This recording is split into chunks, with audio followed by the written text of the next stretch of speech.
"You're not in the will, Rachel." My cousin Elise said it like she was reading a weather report. Cold. Unbothered. We were still in Grandma's house. Her funeral was barely 3 hours behind us. Her perfume still hung in the living room air. I hadn't even taken off the black heels I hated wearing. The lawyer, Mr. Farnsworth, didn't meet my eyes. He just cleared his throat and adjusted his glasses.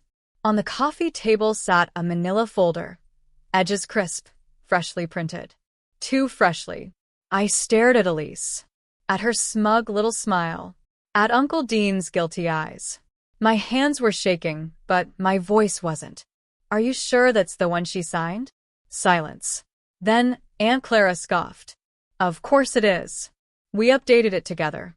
She was very clear about what she wanted. But so was Grandma. And I knew something none of them did. I had the real one. Hidden.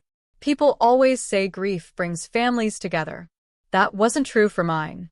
In our family, grief was like vinegar in a cake batter, bitter, sour, ruining anything good we had left. My name is Rachel Morgan. I was 28 when Grandma Rose passed. I was the youngest of 4 cousins on my mom's side, the daughter of the so-called black sheep of the family, my mom, Valerie.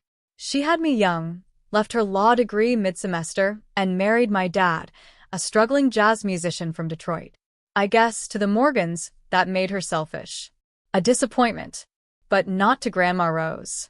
To her, my mother was the brave one. The one who didn't bend to the pressure of legacy or approval. And somehow, Grandma made me feel like I came from that same courage. Every time I doubted myself, she reminded me of it. "Legacy," she used to say, "isn't about what you leave behind. It's about who you raised right." I didn't grow up in the big family house with the wraparound porch and the heirloom furniture like my cousins. I grew up in a one-bedroom apartment in East Chicago, where dinner sometimes meant grilled cheese and tap water. But I had love. And I had her. Growing up, I spent almost every weekend with Grandma. Her house smelled like lavender and lemon balm. She always had something baking, usually banana bread or shortbread cookies, always cut into little hearts. Her backyard garden was wild and overgrown, filled with herbs, daisies, tomatoes, and bees she swore never stung anyone who respected them. She read me poetry and showed me how to sew. But more than that, she listened. She asked questions no one else did. "Do you feel safe when you're sad?" She once asked me when I was 11 and had a fight with my best friend. It was such an odd question. But she meant it. She wanted me to know that my feelings mattered, even when they were messy. And when I turned 17, after years of scraping by and studying every night until my eyes burned, I got into Columbia University. It was my dream school. I cried when I got the acceptance letter. But I never went. The letter disappeared. I was at Grandma's the week it arrived. She had clapped her hands when I showed her. "Oh, sweetheart. I knew it. You were born for more." But a week later, the letter was gone. My mother was devastated. She called the admissions office, and they claimed I never submitted my financial aid forms. That didn't make sense. I had. For years, I told myself I must have forgotten. That maybe I'd misplaced something, missed a deadline. But something in me always knew someone interfered. Years later, I found the letter, folded neatly inside a drawer in Uncle Dean's study. No stamp, no envelope, just taken. I never confronted him. Not back then. I didn't think anyone would believe me. And I didn't want to break Grandma's heart. So I stayed in Chicago. I went to community college. I worked part-time jobs tutoring seniors in how to use tech, how to FaceTime their grandkids, how to reset their passwords, how to order groceries online. I didn't resent it. In fact, I loved it. I turned it into a small business, Techies for Seniors. I printed flyers, built a simple website, and by year 2, I had a steady list of clients. But no one in my family ever asked about it. To them, I was still the girl who couldn't get into college. Still the disappointment. Grandma knew the truth, though. She always asked about my clients. She'd make tea and say, "Tell me how Ms. Henderson is. Did she learn how to order her prescriptions yet?" And when I offered to set up an Alexa for her, she laughed and said, "No, honey. I don't need a robot. I already have you. She was everything to me. So when she fell ill, I was the first to move in and help. Elise didn't visit until the third week. Uncle Dean came on weekends, mostly to scold the nurses or adjust the thermostat. Aunt Clara made a show of sending soups and health smoothies. But I was there, morning and night. I read to her. I changed the flowers in her room. I massaged her hands with lavender oil when they cramped. And one evening, when she was lucid and clear, she asked me to sit beside her with a small metal box. Inside was her original will, the one she said she had typed with Mr. Farnsworth 5 years earlier. She showed me where my name was, what she wanted me to have. The sunroom, the garden, and a third of her estate to help me expand techies and build a center for digital learning for older adults. Her dream, not just mine. Because you stayed, Rachel, she whispered. When it counted, she made me promise I wouldn't let them erase what she wanted. And so I didn't. I made a copy. Then I took the original to my apartment, wrapped it in bubble wrap, and sealed it in an old baking tin inside my storage unit. Just in case. 3 weeks later, she passed. They barely let the flowers wilt before changing everything. Uncle Dean called an emergency family meeting. Elise brought in a lawyer, not Mr. Farnsworth.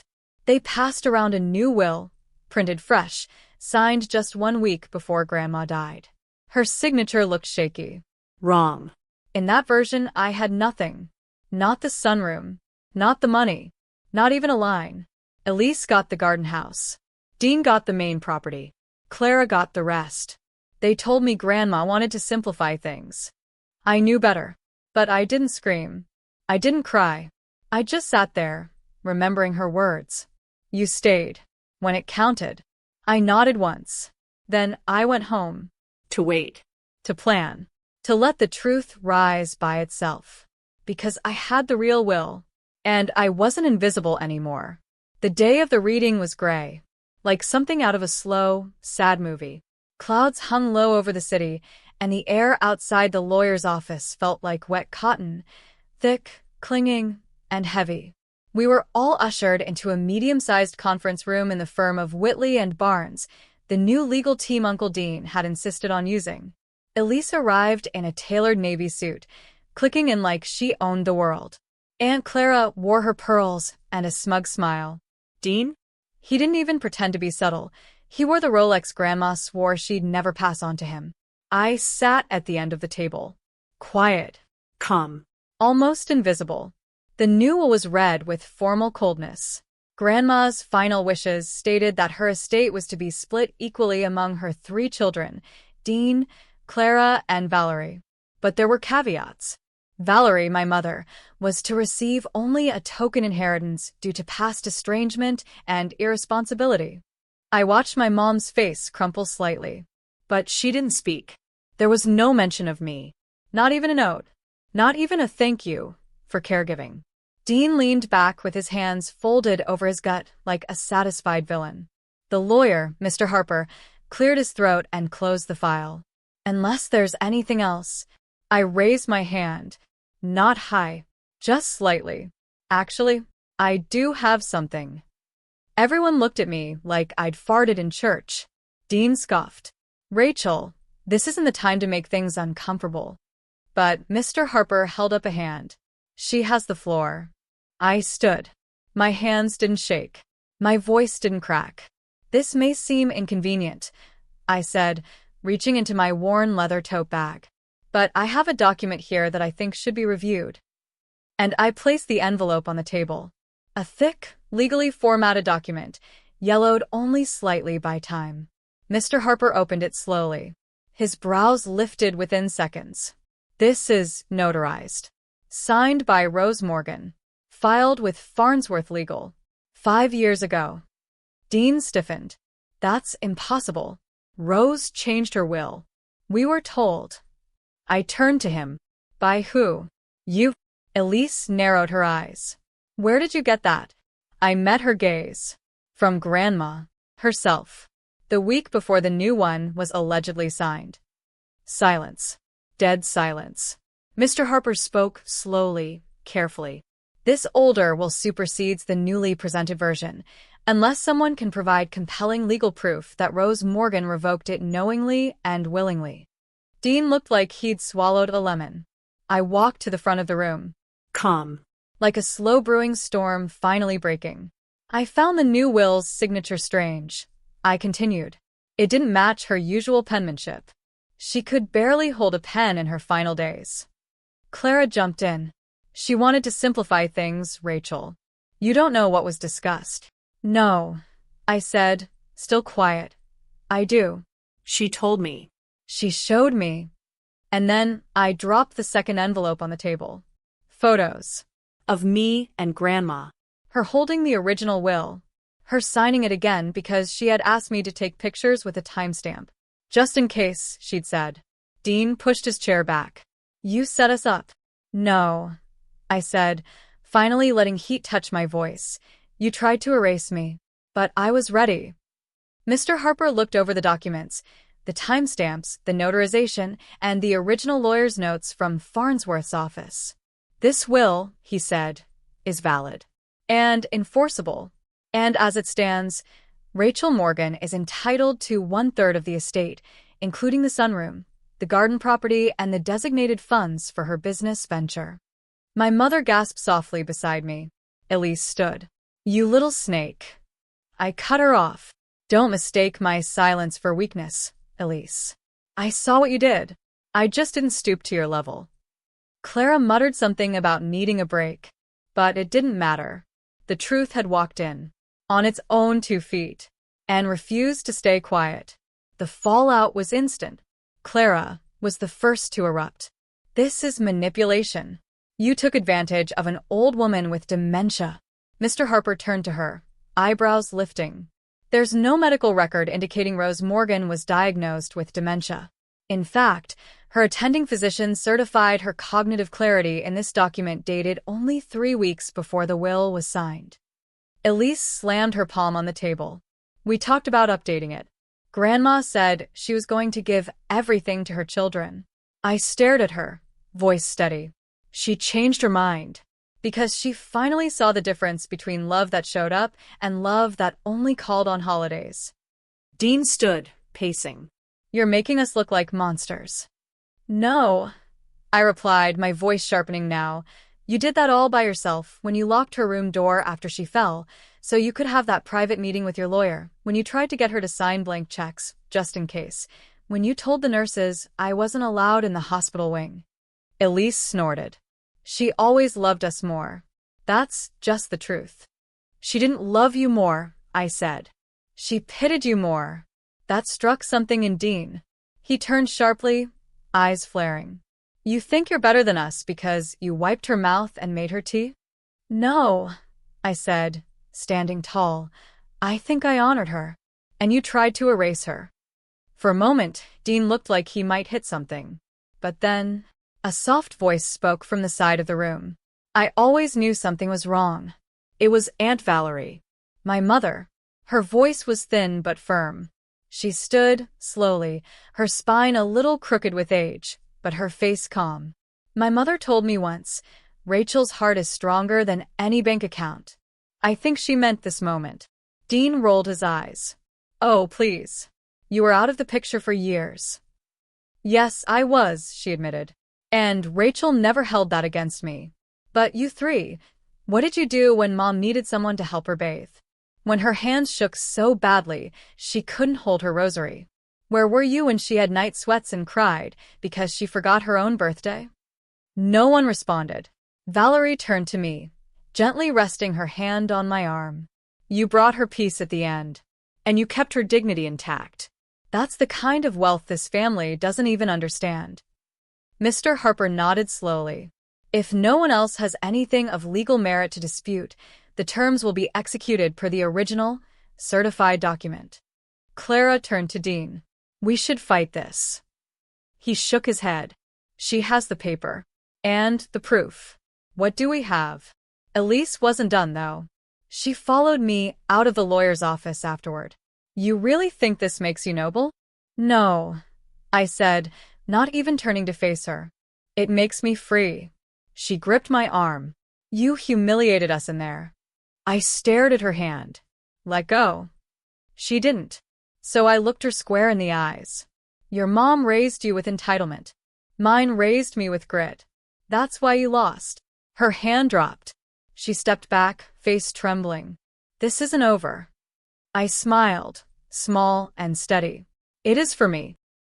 Back home, the house felt different. Quiet, but not empty. The sunroom still had the dusty scent of lavender, sachets Grandma used to tuck between cushions. I found her garden boots by the back door. Her reading glasses still rested atop her mystery novels.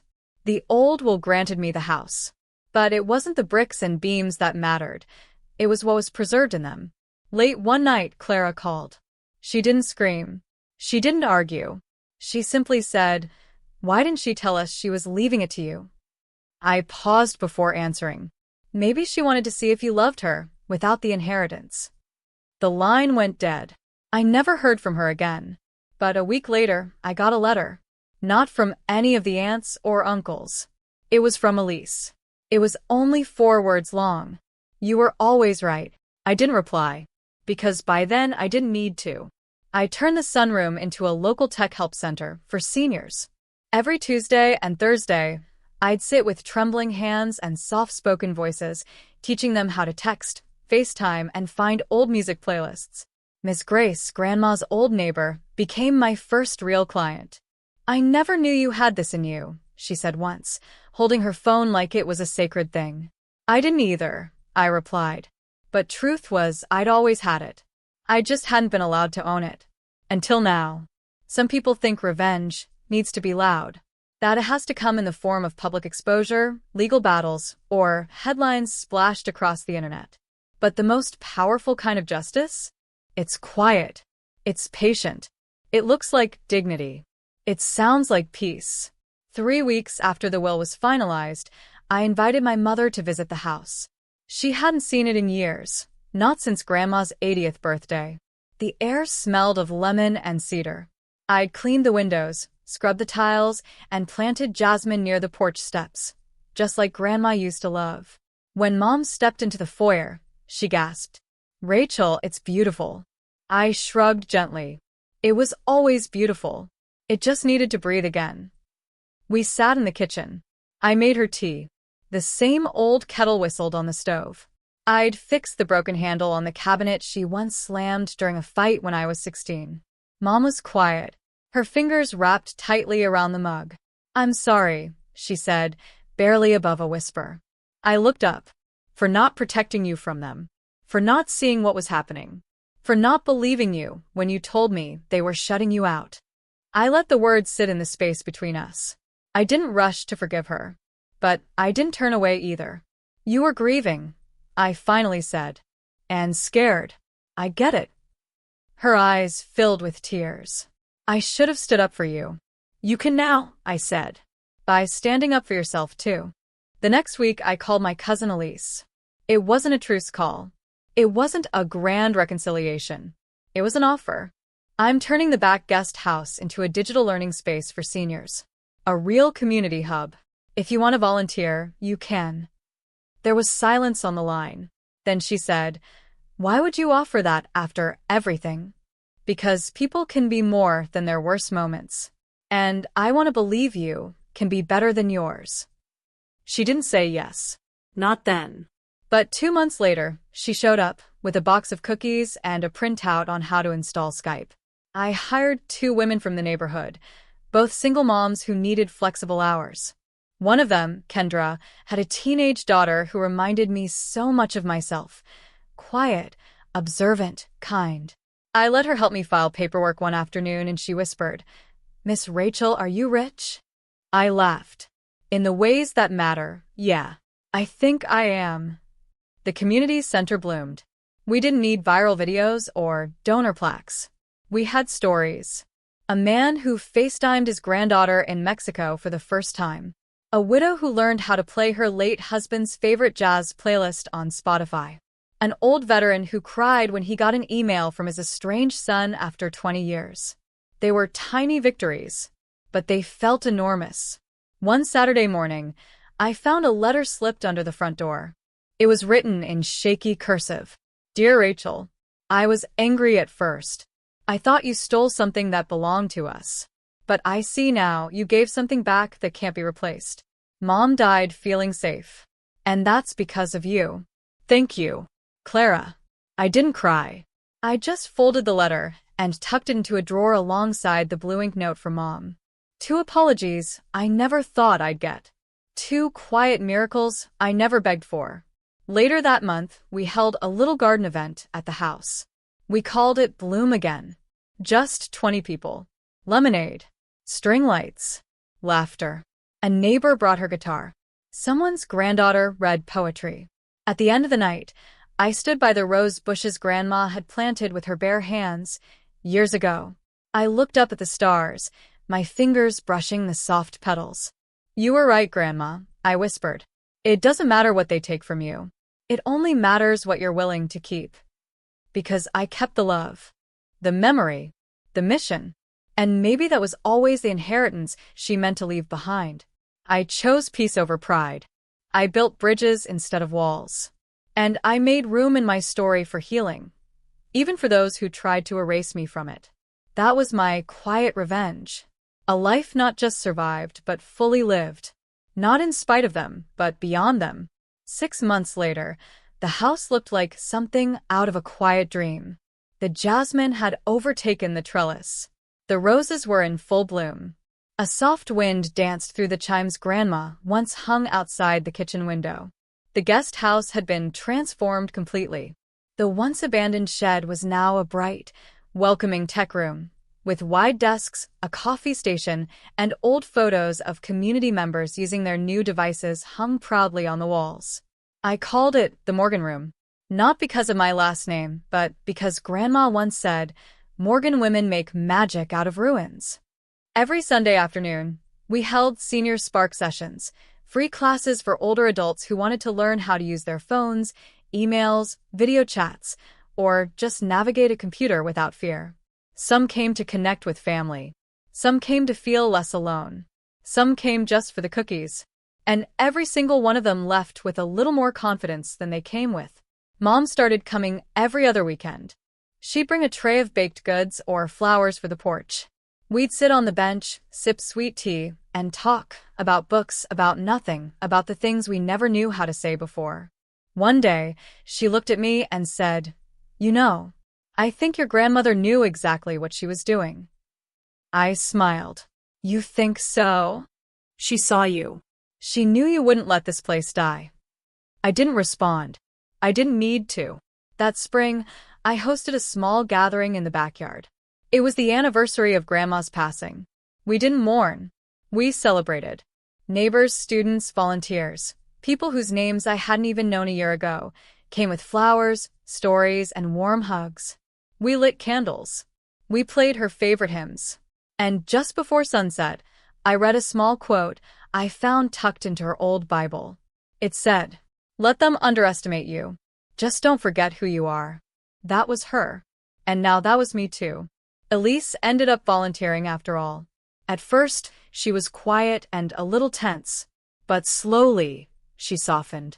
One evening, after helping an elderly man reset his Facebook password, she turned to me and said, I didn't deserve this chance. But thank you for giving it to me anyway. I looked at her and nodded. Don't waste it. And she didn't.